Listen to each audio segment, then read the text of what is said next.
Okay, hello everybody. This is a video I'm going to make for YouTube. I'm going to explain a little bit about this house right here. It's a foam house that I created. It was me and my brother. It was right around the time we first started making the Kirby story. There's a little bit of history to that, and why originally years back it never really got off the ground till here maybe about 2 years ago, back in like spring of 2005. Then it started taking off. Okay. But anyway, first a little bit about this house. I don't know if you can see the date down there, but it says like, I believe it's, yeah, December 6, 2003, I think. That's when the house was made. And as you can see, there's a bunch of various characters, like video game characters and like characters from different TV shows and stuff. I don't know if I can get this yet. There, right there. Like, see, you can see Master Chief right there, Eradicate, Kasumi, War Turtle, Ayani, Sharpedo, and I even cut out like a little like TV GameCube set for them. And some of the characters, as you can see, are really not exactly to scale, but I went ahead and put them in the house anyway. I was originally planning for them to be all about the size of like how that character is right there, how Polygraph is. That's about the size how I wanted each character to be for this house, but some of them are way bigger, like Kasumi and stuff like that, and Master Chief, and there's a little alien guy by the tree right there. Okay, anyway, I started because I said, well, you know what, I want to build this house for all these characters, and originally it was going to be mostly for Pokemon characters. As you can see, maybe like Pikachu right there, and like Plusum and Minum right there, Nidoqueen, stuff like that. Because that was about the size of the characters I wanted. Maybe like that alien right there too. Back view of the alien guy.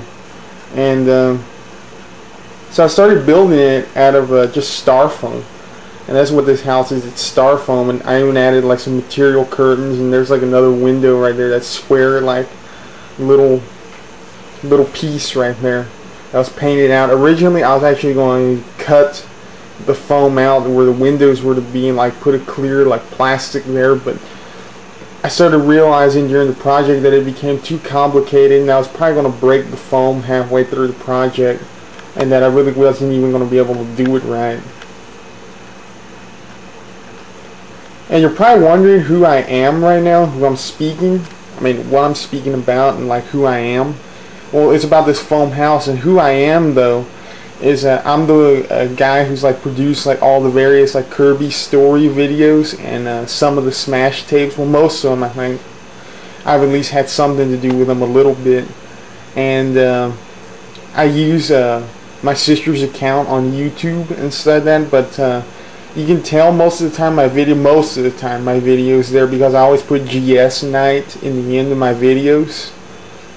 And me and my brother too, we create like the Kirby story together, and we're going to create the fan fiction, and we're going to continue to release new videos on YouTube about Kirby story and about other stuff like Smash tape and whatnot, but generally it's going to be mostly about Kirby story for the meantime. Still working hard on the fan fiction, and I do want to give a little news update about the fan fiction of Kirby.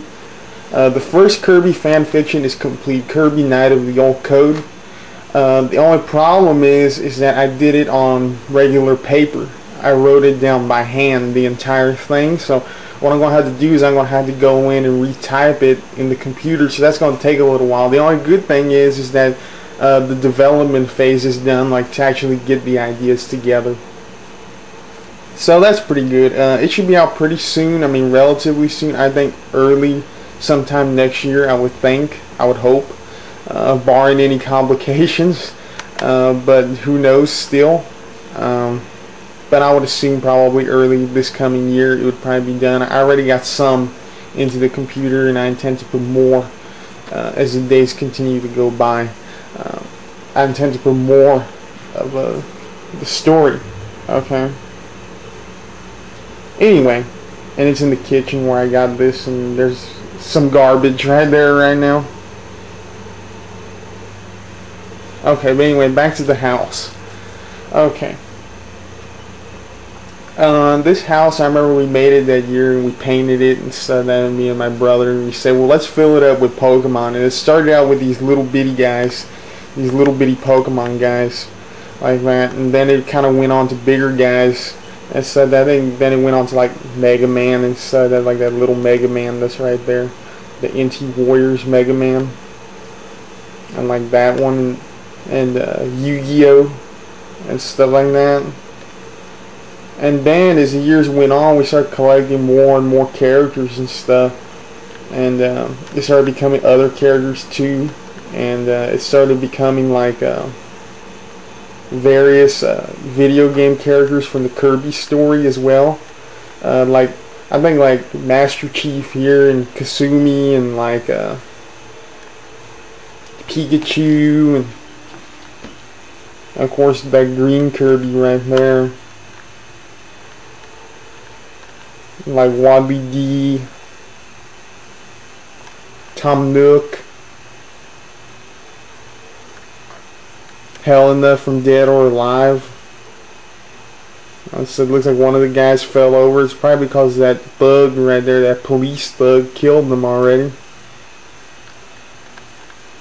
And there's some more thugs right here. Like that one, he has like a farmer's hat, or it looks kind of like a farmer's hat. There's that one with sunglasses.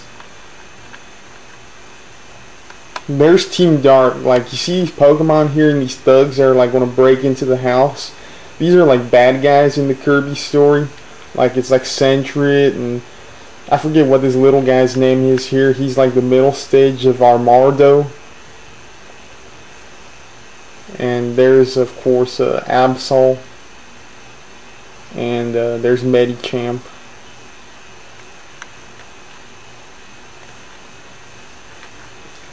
Okay, but as we were making this house, we said, well, let's put these characters in there. We did. We started adding more and more characters as the years went on. It's been a tradition, and actually it's on the bar sideways right now.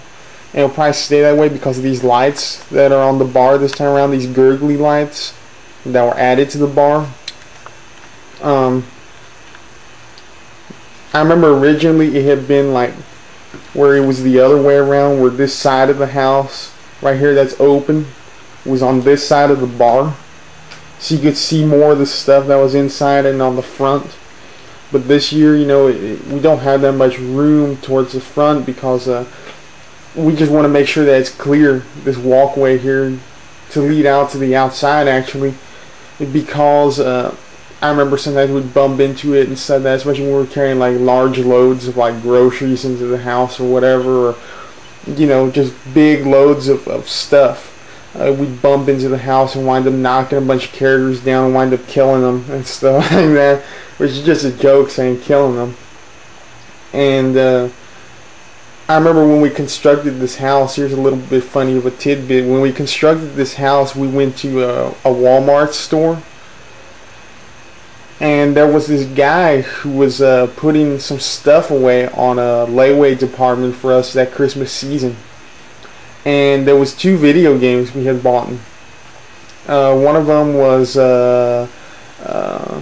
True Crime Streets of LA, and the other one was Gladius. Okay? And first of all, the clerk, he rung up Gladius and nothing happened. But then when he rung up True Crime, what happened was that the computer wanted like authorization, like a driver's license, to make sure that whoever was buying the video game was over like 18 or something. So he needed like picture identification verification. But he was like in a rush and he didn't want to do it. So he just started like trying to push it in through the system, and the system wound up jamming. And he had to get the manager down there, and it became like real like endeviling. And endeviling means like real frustrating, you know, like when someone gets endeviled and they're frustrated, and it became endeviling for them. And his manager was like telling him, look, you better slow down. And so there was like some old lady, and she went, I forget what his name was, just she told him, you better slow down. And he went, she's always yelling at me and stuff like that. And I mean, it was kind of terrible in some ways. When you kind of reflect back on it, it's a little bit funny. I kind of wonder if he thinks it's that way though.